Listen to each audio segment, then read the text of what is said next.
warahmatullahi wabarakatuh. Kenalkan, nama saya Wahyuni Rahmawati dari Prodi Keperawatan S1 kelas C dengan nomor induk mahasiswa 2201035153. Baik, saya akan mempresentasikan tugas Pancasila individu dengan judul materi implementasi nilai-nilai Pancasila yang saya ambil, yaitu tragedi Kanjuruhan dan penghayatan nilai-nilai Pancasila. Kemanusiaan yang adil dan beradab itulah salah satu sila dalam ideologi dan dasar negara kita, Pancasila. Mengapa tragedi Kanjuruhan terjadi? Sederhananya, barangkali karena kita tak menghayati nilai-nilai Pancasila, baik itu supporter, aparat keamanan, panitia pelaksana, ofisial, hingga pemain sepak bolanya.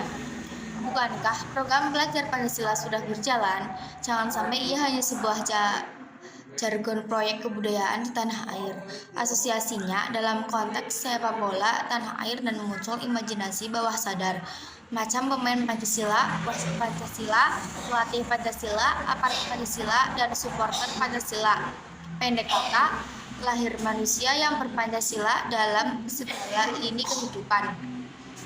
Dunia bertanya-tanya, bagaimana tragedi itu bisa terjadi ketika dua supporter pendukung klub yang bertanding tidak saling berhadapan. Mencermati dinamika informasi di balik tragedi Kanjuruhan, banyak komentar dan analisis yang muncul. Tetapi mengapa selalu mengarah pada siapa yang salah, penyebab, dan yang bertanggung jawab? Mestinya peristiwa hitam di lapangan sepak bola tanah air itu bisa dijadikan cermin besar bagi siapapun. Maka kita bisa merenung, untuk apa liga sepak bola digulirkan, klub-klub sepak bola didirikan, pelatih dan pemain ditetangkan, dan supporter diharapkan kehadirannya di lapangan. Kita bisa berenung lanjutan begini, sepak bola tanpa penonton akan hilang daya magisnya. Penonton tanpa kedewasaan akan menakutkan. Ketakutan yang tak dikelola secara dewasa akan menghancurkan. Tragedi Kanjuruhan bagi saya benar-benar memporak-porandakan hati nurani dan tidak masuk akal. Dimanakah karakter ketimuran bangsa dan masyarakat kita?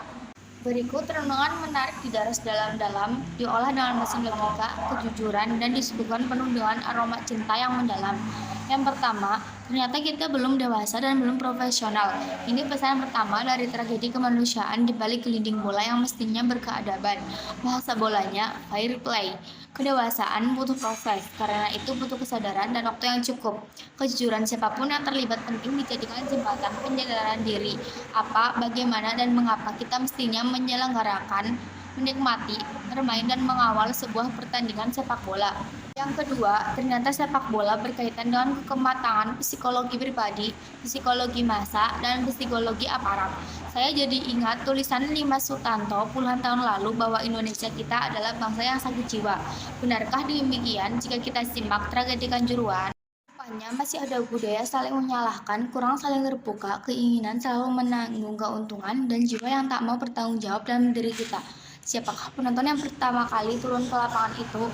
Siapakah aparat yang bermain kungfu? Dan siapakah aparat yang pertama kali menyemprotkan gas air mata? Mereka tak pernah berpikir dampak psikologis massa ketika hal itu dilakukan. Akankah mereka menyadari bahwa ketakmatangan psikologis bisa menjelma ketakmatangan kejiwaan sosial? Bukankah emosi dan pikiran memiliki hukum tarik menarik yang dahsyat? Tragedi Kanjuruhan tentunya menjadi bukti memilukan dari logika demikian. Yang ketiga, jangan sampai kepentingan ekonomi mengalahkan kepentingan kemanusiaan. Panitia pelaksana menjual tiket di luar kapasitas, tidak menghiraukan pesan keamanan dan standar pengelolaan penyelenggaraan. Mari belajar pada klub-klub sepak bola dunia berikut penyelenggaraan yang lebih profesional untuk perbaikan dan perubahan radikal ke depan. Tanpa kesadaran belajar demikian, tragedi macam Kanjuruhan sulit dihentikan. Yang keempat, ternyata bahasa bisa mempengaruhi massa. Jika direnungkan, bagaimana pesan-pesan bahasa yang muncul dari bibir para supporter, aparat, dan panitia pelaksana di balik pengeras suara. Bahasa dan kata beraroma positif penting dipilih sebelum dikomunikasikan. Seringkali kerusuhan bermula dari bahasa emosional yang tak beretika, buruk, tak jernih, emosional, dan tak mencerminkan bahasa cinta. Cinta sepak bola tak boleh mengalahkan cinta sama manusia. Bahasa jargon provokatif dari supporter, misalnya, penting mempertimbangkan nilai rasa dan jiwa kemanusiaan, bukan sebaliknya bernuansa arogansi kekuasaan dalam bentuk berbeda. Yang kelima, ternyata standarisasi dalam pelaksanaan pertandingan sepak bola memang penting diwujudkan. Standarisasi sarana prasarana kesehatan dan aparat keamanan, misalnya sebuah keharusan bersifat aparat berlisensi FIFA. Adakah kita pikirkan bagaimana pelanggaran yang terjadi jika menghadapi situasi tak terduga seperti fenomena kanjuran itu? Tentu tampak absurd akibatnya. Prosedur penanganan yang berorientasi pada kemanusiaan wajib dipilih. Di samping mutlak pula para semangku terkait visi yang sama. Rivalitas tanpa supporter lawan saja bisa terjadi kemanusiaan. Bagaimana jika supporter bonek Persebaya hadir menyaksikan pertandingan?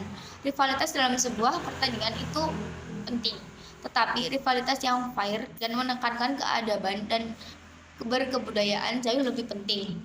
Keenam, ternyata pikiran bahwa sadar itu jauh berperan, maka mari berhati-hati. Ingat pesan Milton Erickson, seorang maestro hipnoterapi yang berpesan bahwa pikiran bawah sadar itu bisa dirayu, tetapi tidak bisa dipaksa.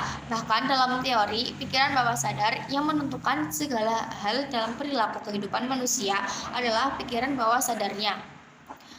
Pikiran bawah sadar itu menyimpan hal-hal bersifat kebiasaan, baik buruk tak terbedakan, emosi jangka panjang, kepribadian, intuisi, kreativitas, persepsi, dan kepercayaan serta nilai. Begitu pesan Adi Gunawan dalam buku Hipnosis, The Art of Subconscious Communication.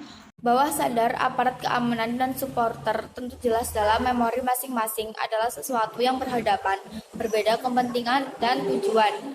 Pelatih Arema Zafir Roca bertekad menjaga rekor kandang 23 tahun tak pernah kalah kontra Persebaya.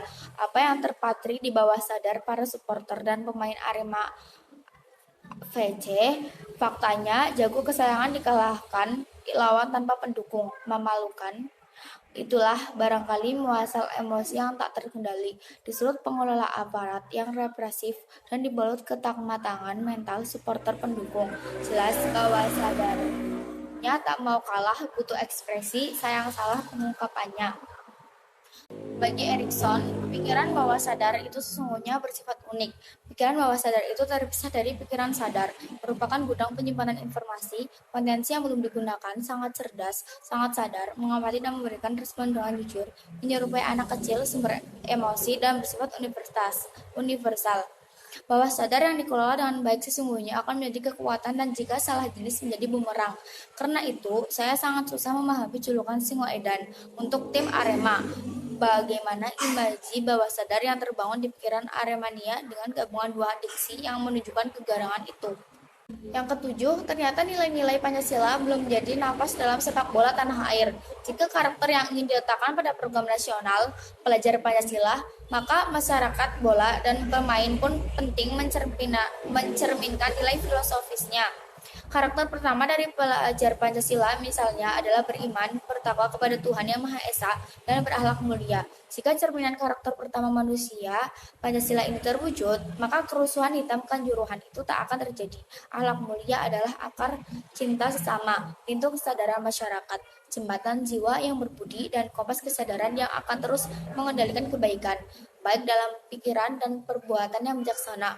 Semoga tragedi Kanjuruhan bisa menyadarkan bagaimana kearifan pikiran bawah sadar mestinya diolah dan dioptimalkan dalam kemaslahatan kehidupan, bukan menjadi akar emosional instinktif yang merusaknya. Terlebih tentu dalam permainan sepak bola yang mestinya bisa menghibur, menyadarkan, dan membawa sadarkan sejumlah nilai kebaikan di balik sepak bola. Jadikan tragedi Kanjuruhan yang terakhir untuk menata kembali masyarakat dan pelaku sebagai sepak bola kita lebih berbudaya dan berkeadaban, berakhlak mulia sebagaimana diimpikan dalam karakter manusia Pancasila. Berikut ini sejumlah sikap dan keputusan pemerintah terkait tragedi Kanjuruhan. Yang pertama, terpukul atas tragedi Kanjuruhan. Dalam jumpa pers di kantor Kemenko Polhukam, Mahfud mengatakan pemerintah merasa terpukul atas kejadian itu. Pemerintah Indonesia sangat terpukul dengan peristiwa yang terjadi di Kanjuruhan, Malang, dalam pertandingan sepak bola yang telah menjatuhkan sampai saat ini korbannya tidak kurang dari 125, kata Mahfud. Mahfud mengatakan sejumlah korban luka saat ini masih dirawat di sejumlah rumah sakit di Malang. Yang kedua, bentuk tim pencari fakta. Mahfud mengatakan pemerintah memutuskan membentuk tim gabungan independen pencari fakta atau TGIPF untuk mengungkap kasus atau peristiwa Kanjuruhan. Mahfud yang langsung memimpin tim itu yang beranggotakan 13 orang. Susunan anggota tim TGIPF adalah sebagai berikut. Ketua Mahfud MD, Wakil Ketua Menpora Zainuddin Amali, Sekretaris Dr. Nur Rohman SHMH, mantan Jampidun atau mantan Departemen 3 Kemenko Polhukam.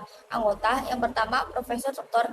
Renald Kasali atau akademis UI, kedua Profesor Dr. Sumaryanto atau Rektor UNY, ketiga Akmal Marhali atau pengamat olahraga atau koordinator Save Our Soccer, keempat Anton Sanjoyo atau jurnalis olahraga harian Kompas.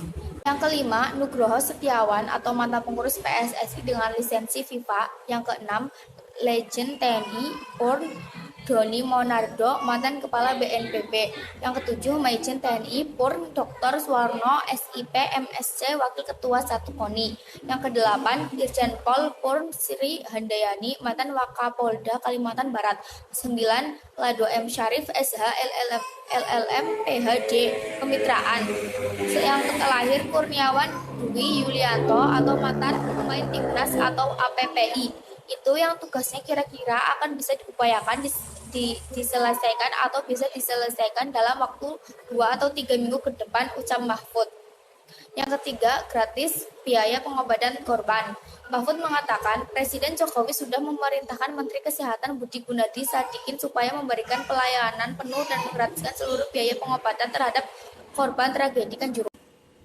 Bahkan pemerintah juga menjamin akan memberikan pelayanan penyembuhan trauma bagi para korban. Untuk kemudian, Menteri Kesehatan diminta melakukan atau memberikan pelayanan kesehatan dengan tidak dulu mempersoalkan biaya. 4. Beri santunan ahli waris korban meninggal. Mahfud mengatakan pemerintah juga akan segera memberikan santunan bagi ahli waris korban meninggal dalam tragedi Kanjuruhan. Kemudian pemerintah juga akan segera menyusulkan santunan sosial yang nanti akan dilakukan dalam 1 atau 2 hari ke depan tentang bentuk dan segala macam jenisnya, ucap Mahfud. Baik, sekian dari saya. Banyak kesalahan, saya mohon maaf. Terima kasih. Wassalamualaikum warahmatullahi wabarakatuh.